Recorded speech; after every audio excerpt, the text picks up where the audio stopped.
My name is Ethan Ward. I'm 45 years old, and I spent 20 years serving in the United States Marine Corps. I earned the rank of captain before I took my last salute, packed up my gear, and came home for good. This isn't a war story. At least, not in the way you're probably expecting. There's no combat, no firefight, no heroic final stand in some distant land. This story took place in my father's backyard. On a warm July evening with the smell of grilled meat in the air and red, white, and blue napkins on every plate. You could say it was just another 4th of July dinner with family, but for me, it turned into something else entirely. I've faced heat and chaos and loss on the battlefield. I've walked into rooms with the knowledge I might not walk back out. But what I felt that night around the people I call my own, it cut deeper than anything I ever faced in uniform. I've carried this one for a while. It sat there, just under the surface, like a stone in my chest. Some nights I'd think I had moved past it, then out of nowhere, the memory would creep back in like smoke through a crack in the door. It's not easy talking about this. You train your whole life to hold the line, to grit your teeth and push through. But I've come to learn that sometimes real strength is knowing when to speak, even when it feels like your voice might shake. So, if you'll let me, I want to take you back to that evening. Back to the table, the firecrackers, the laughter that felt too loud, and the silence that said more than words ever could. I want to tell you what really happened that night. Because buried beneath the ribs and the beer and the backyard jokes, there was a wound none of us knew was still open, and it started bleeding again. Let's talk about it. My father's house hadn't changed since the day I left for basic. Same white paint peeling at the edges, same creaky screen door that slammed if you didn't catch it quick. The backyard stretched out like a faded memory, patched lawn, old grill puffing smoke, lawn chairs arranged in crooked rows like sentries that had seen better days. The 4th of July always brought the family together. Burgers hissing on the fire, kids tearing around barefoot with red-stained popsicle mouths, someone always telling the same 3 stories like they were brand new. I tried to relax, told myself this year would be easier.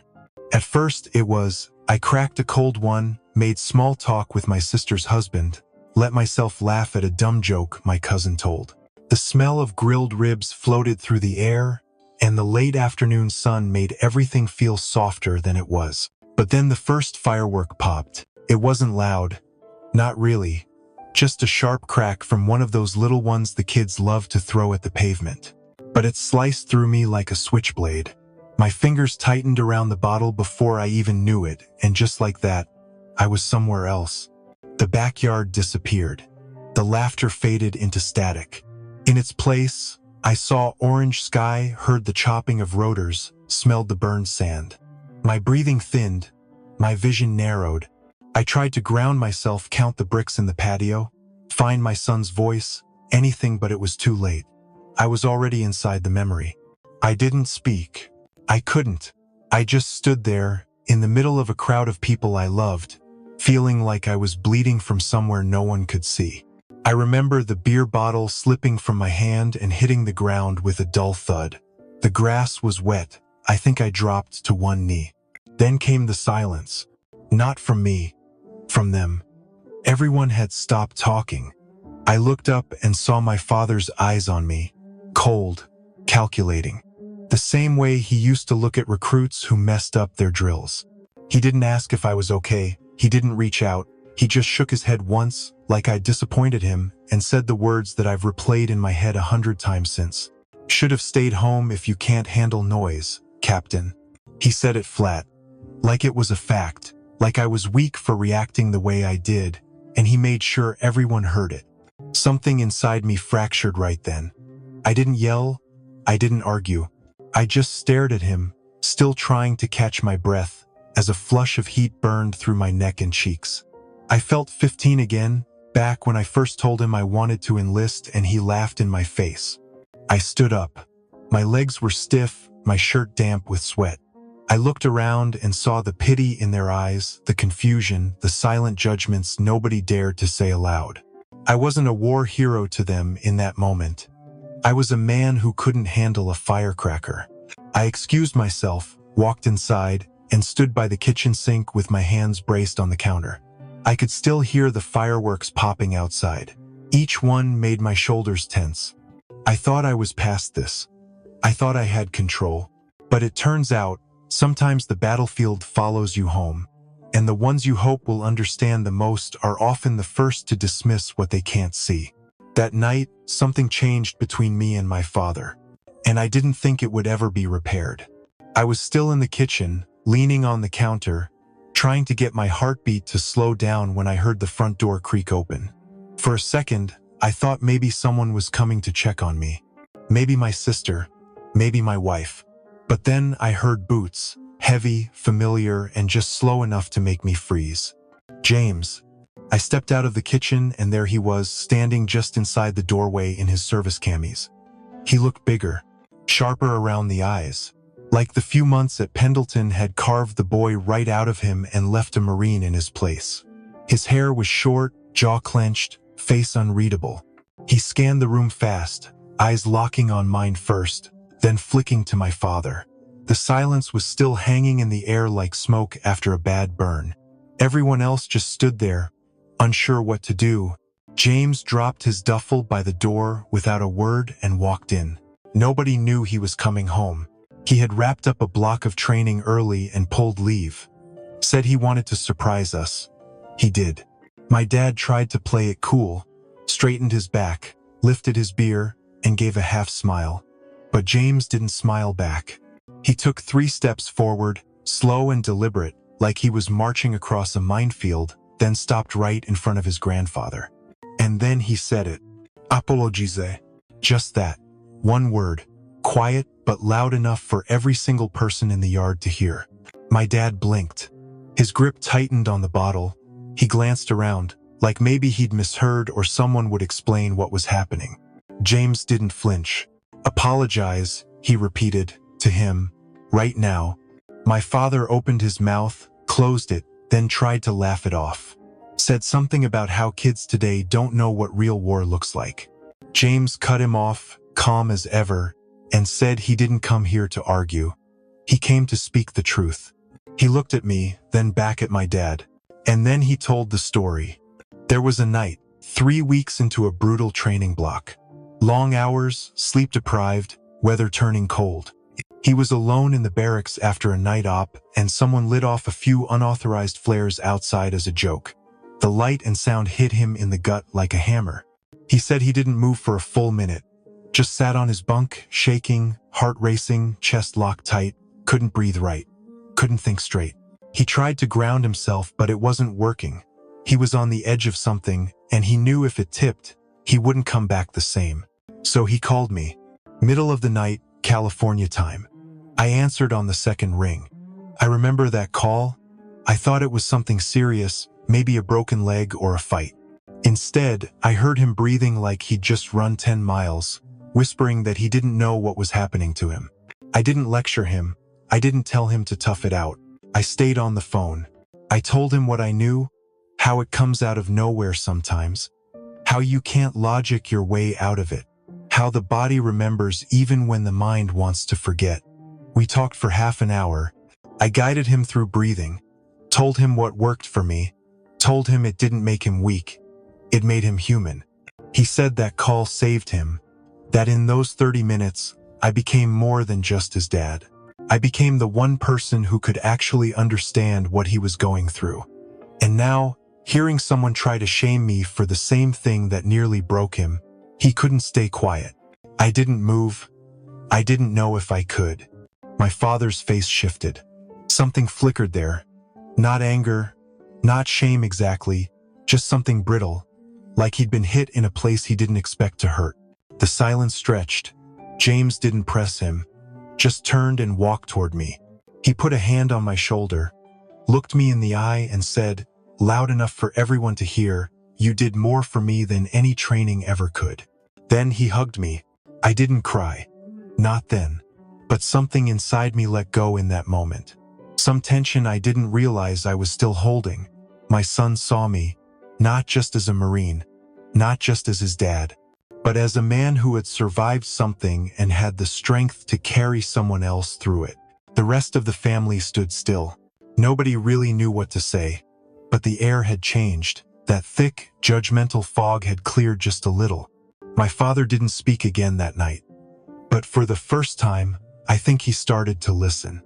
The next morning, the house was quieter than I'd ever known it to be. No fireworks, no chatter. Just the soft hum of the ceiling fan and the occasional clink of a coffee cup. I found my father on the back porch, alone, nursing a half-full mug and staring out over the yard like it held answers. I hesitated for a second, then sat across from him. The plastic chair creaked under my weight, and he didn't look at me right away. We sat in that silence for a while, not hostile, just heavy. He finally spoke. Said he hadn't slept much. Said the boy surprised him.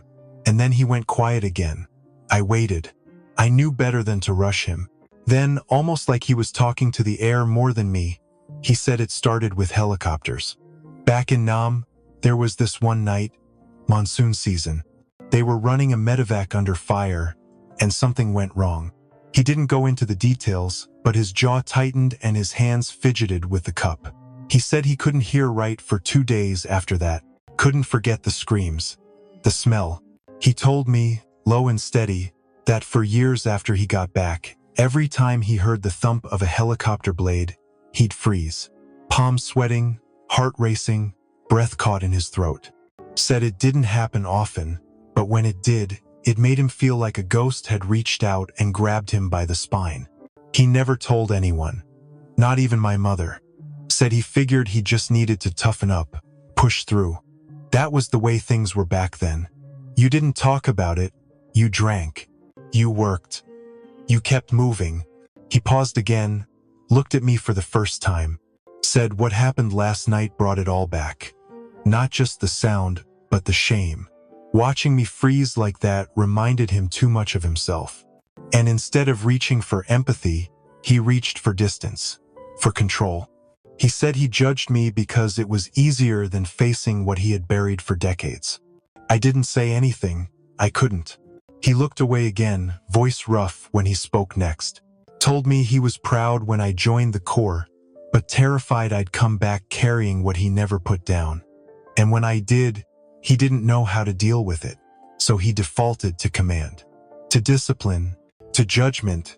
Then he said the words I'd never thought I'd hear. He said he was sorry. He said he was wrong, that what I did for James was something he never could have done for me, that I'd broken the cycle, that I'd become the kind of man he never knew how to be. He looked old when he said it, not weak, just tired, like carrying it all this time had worn down something inside him. We didn't hug, that wasn't our way, but he reached across the table and put his hand over mine. Just for a second, it was rough and warm and trembling. Then he leaned back and nodded once, like something had been settled. That morning didn't erase the past.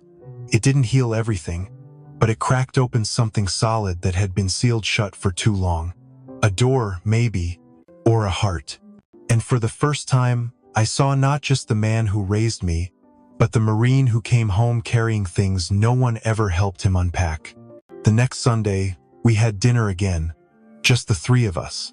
No fireworks, no guests, no big celebration. Just grilled chicken, sweet corn, and a quiet evening breeze rolling through the open windows.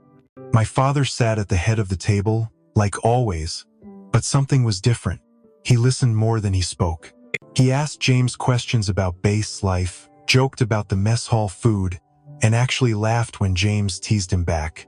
That sharp edge in his voice was softer now, like time had finally taken some of the weight off. James looked more at ease too. His posture still carried that military stiffness, but he wasn't hiding behind it anymore.